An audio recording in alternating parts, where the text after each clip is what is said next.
Stop scrolling for just 10 seconds, because what you're about to hear sounds like fiction, but it's the kind of story that keeps Americans up at night. A millionaire's baby was wasting away right in front of doctors, nurses, and the most expensive experts money could buy, and none of them noticed the one tiny detail that a quiet maid saw with her own eyes. Before this story ends, someone will be exposed, a fortune will change hands, and a life will be saved in the most unexpected way.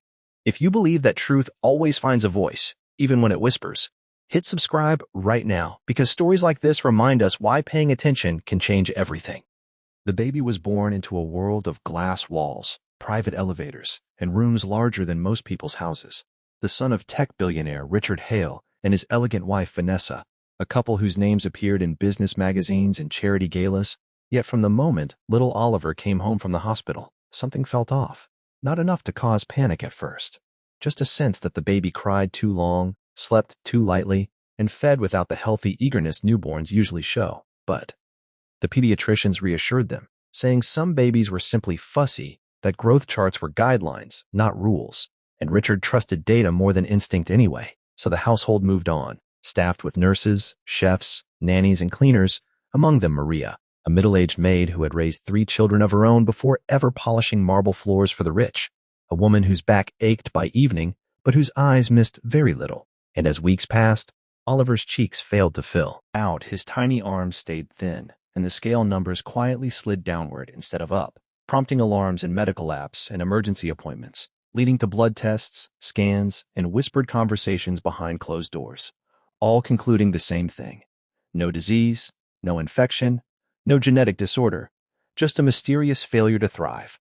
While Vanessa cried into silk pillows, and Richard threw money at specialists across the country, flying them in, setting up a private nursery that resembled a hospital wing, yet Oliver continued to lose weight, his cries growing weaker, his skin looser around his bones.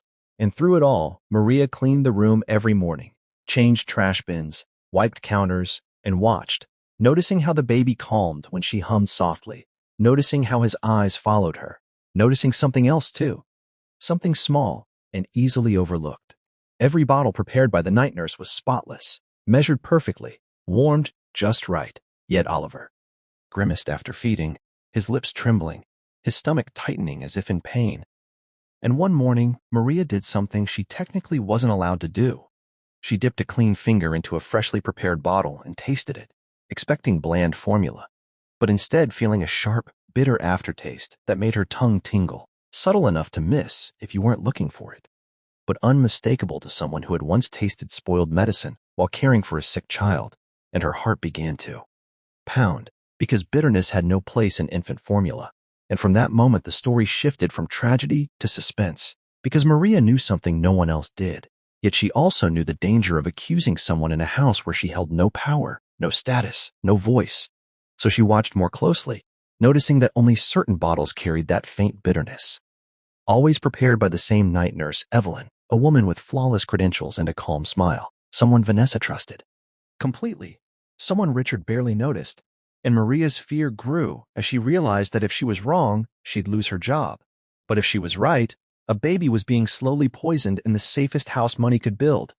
And the twist came when Maria learned why no test showed anything. Whatever was being added broke down quickly in the body, causing appetite suppression and metabolic stress without leaving clear traces, something diluted just enough to avoid detection. And Maria only knew this because years ago, back in her hometown, a neighbor had used the same substance to lose weight rapidly, nearly dying in the process. A cruel irony now playing out on an innocent child.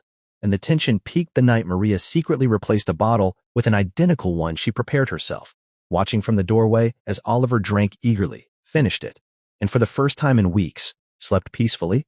No crying, no trembling, no grimace, and that was all the proof she needed. But proof alone wasn't enough. Not against money and influence. So Maria did the bravest thing she'd ever done. She recorded everything, the taste tests, the feeding reactions, the schedule patterns, even capturing Evelyn alone in the prep room, adding a few clear drops from an unmarked vial, drops that looked like nothing but mint.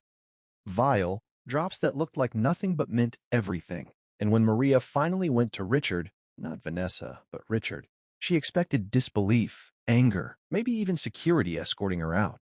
But instead, she saw something else in his eyes. terror, the kind that comes when logic finally aligns with instinct. And the investigation that followed unraveled faster than anyone imagined, because Evelyn wasn't acting alone. And here came the second twist, the one no one saw coming. Vanessa herself had known something was wrong, but had trusted the wrong person.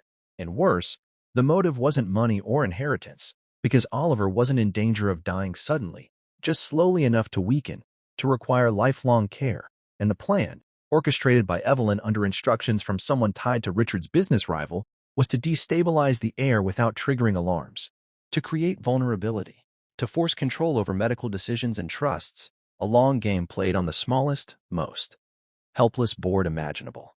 And when authorities stepped in, the house that once felt untouchable became a crime scene. Vials confiscated, messages traced, secrets exposed, and Oliver, now under proper care, began to gain weight within days, his color returning, his cries turning strong and demanding, the sound of life fighting back. And Maria, the maid who was supposed to stay invisible, became the key witness, the woman whose attention saved a child worth millions yet priceless beyond numbers. And in the final twist, when the dust settled, Richard did something no one expected. He didn't just thank Maria or reward her quietly. He made her the legal guardian in his will should anything ever happen to them, a symbol that trust isn't earned by degrees or titles, but by care. And years later, when Oliver ran laughing through the same halls that once echoed with fear, he would know the story of the maid who tasted bitterness and chose courage, a reminder that sometimes the smallest detail is the loudest truth, and sometimes the person no one listens to is the one who saves everything.